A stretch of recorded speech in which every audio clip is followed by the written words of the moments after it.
So I'll start off with this letter that you and a number of other AGs signed to Secretary Mnuchin regarding wage garnishment and stimulus check garnishment. Why did you sign on to that letter?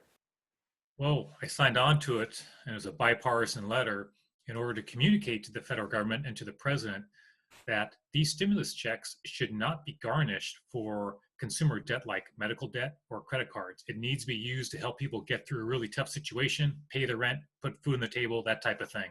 So that's why this bipartisan group of attorneys general reached out to the federal government and to the administration.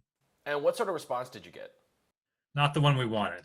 Unfortunately, the administration, the federal government, chose to, frankly, prioritize debt collectors over, frankly, your viewers.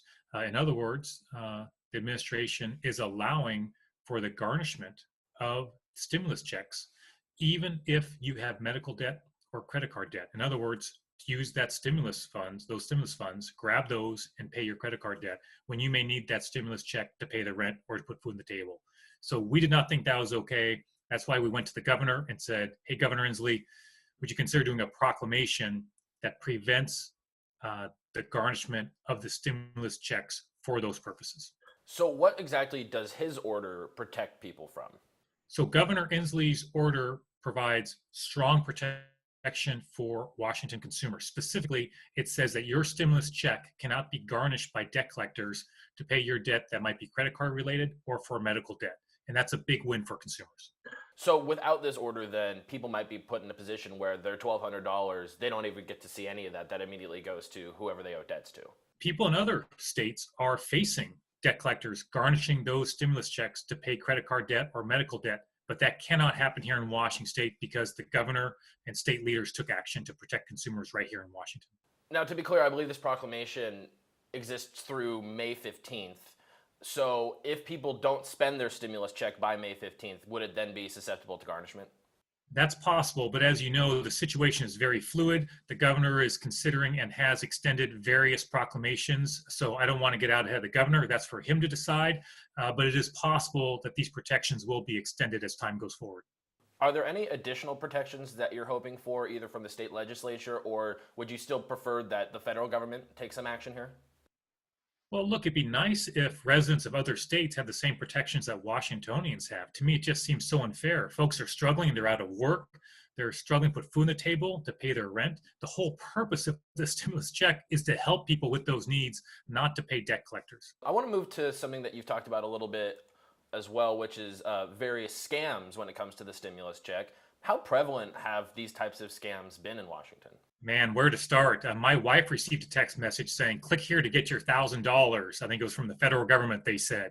So these are all over the place. Email, telephone, text messages, where folks are trying to capitalize on people's feelings of stress and uncertainty.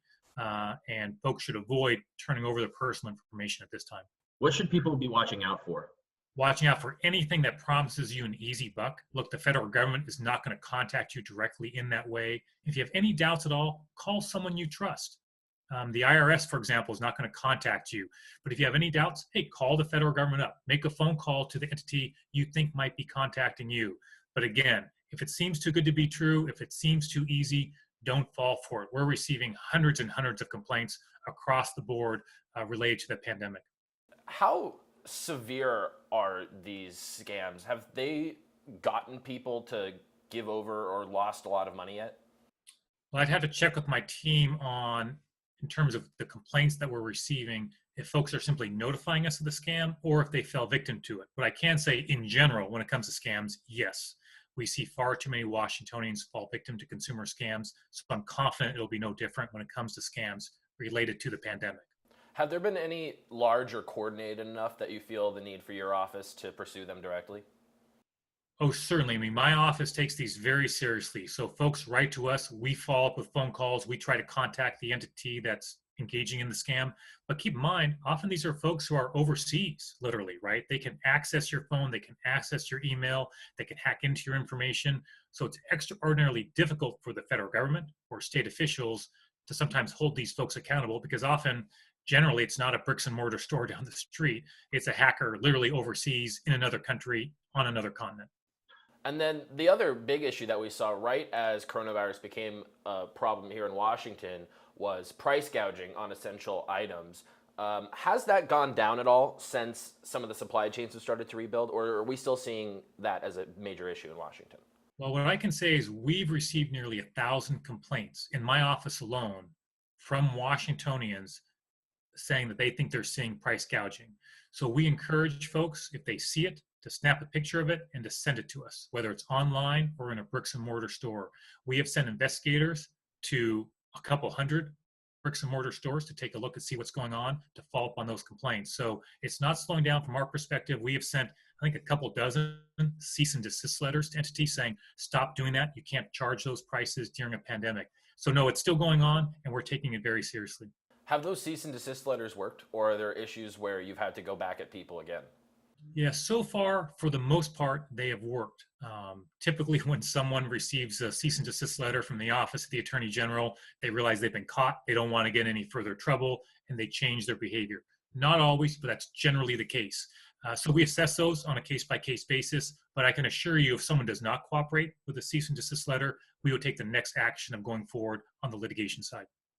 Why is price gouging illegal? Under what law actually makes that a crime? Sure. I mean, I'll try and give a short answer, but a little bit of background. Some states actually have a very specific price gouging law that says, for example, if a governor declares a state of emergency, you cannot raise prices on certain goods identified by the governor, or you can only raise them by up to 10%. Washington State does not have a specific price gouging law, but we do have our State Consumer Protection Act. That says you cannot engage in unfair business practice.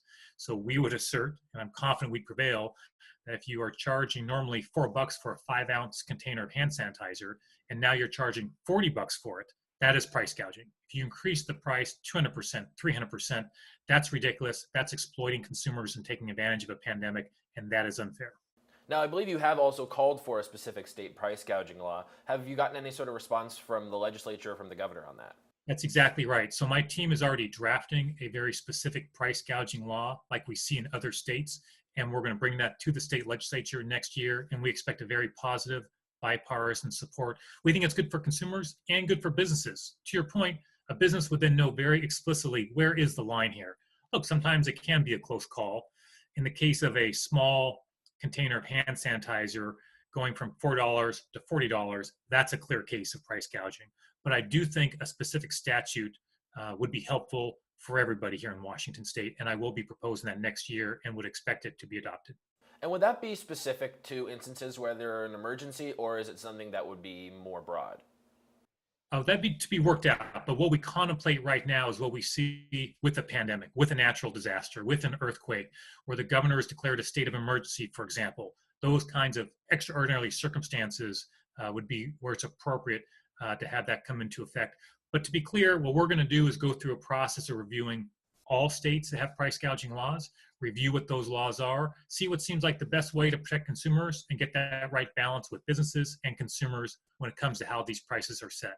And look, just to be clear, my mother is almost 92 years old. She should not have to pay $40 for a container of hand sanitizer if she needs that to help keep her safe, and nor should anyone's mother right now with what's going on. So these are important protections for consumers, and we encourage all your viewers to write to my office if they see price gouging, if they have challenges with their property manager, for example, any consumer issue, to contact our office. We really encourage. Have you seen any particularly notable bad instance of price gouging, something that would just stun people? Well, I would start with saying if you take a 4-ounce container of hand sanitizer that's normally $3 or $4, and you increase that price to $40, that's pretty egregious. We've seen similar conduct with toilet paper, with masks, the types of basic necessities that people have right now, individuals or entities raising those prices 200%, 300%, even 400%. So in my book, that's about as egregious as it gets. It's unlawful. It needs to stop. But we really depend upon Washingtonians to be our eyes and ears out there as they're in the marketplace, as they're shopping online, as they're walking down the aisles of their stores. So take a picture of it and send it to my team, and we follow up on all of those complaints. Have these complaints generally been worse online versus brick and mortar stores, or are the two pretty similar in terms of egregiousness? Yeah, it's a good question. My team could tell you we probably have that broken down. I don't know the answer offhand, but I do know from looking through a lot of those complaints is we are getting complaints in both areas. Now, there have been quite a few online, but it is certainly not exclusive to online because I know we've already paid personal visits to, I think, more than 100 different businesses with our investigators to follow up on consumer complaints. So it is a large volume of both types of complaints. And then my final area that I wanted to touch on today, obviously President Trump has been talking a lot about his presidential authority versus gubernatorial authority, and I was wondering where you stand on what would happen if he decided to try to federally reopen the economy before Governor Inslee and his team of health experts are ready to open Washington's economy locally. Yeah, I mean, the president said he has total authority as president, and that's an extremely unfortunate statement. It's also inaccurate. Um, there are all sorts of constraints on the president. That's the way our framers created this wonderful system that we have. And so, no, the president cannot dictate to Governor Inslee what he can and can't do in terms of how to best protect Washingtonians, nor can he do that with any governor. And so, look, I've conversed directly with Governor Inslee about that issue. My advice to him is obviously confidential, but I can say as a general matter that what legal experts are saying is true.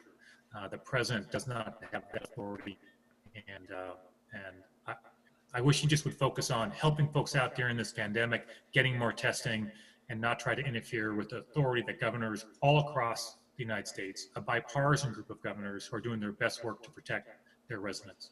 What sorts of legal avenues could the state of Washington take if he attempted to? Would there be some sort of court battle between you and the president's lawyers at any point? I won't go too much into details around that. We obviously hope to avoid litigation with the administration. I have filed a lot of litigation against the president. In those cases, it's worth pointing out, we have 29 decisions in federal courts. We've won 28 of those 29 cases. 17 of those can no longer be appealed. So look, the president has routinely overstepped his bounds, legally and constitutionally speaking. I certainly hope he does not do that in this circumstance. If he does, he will most certainly lose like he has 28 out of 29 times with my office.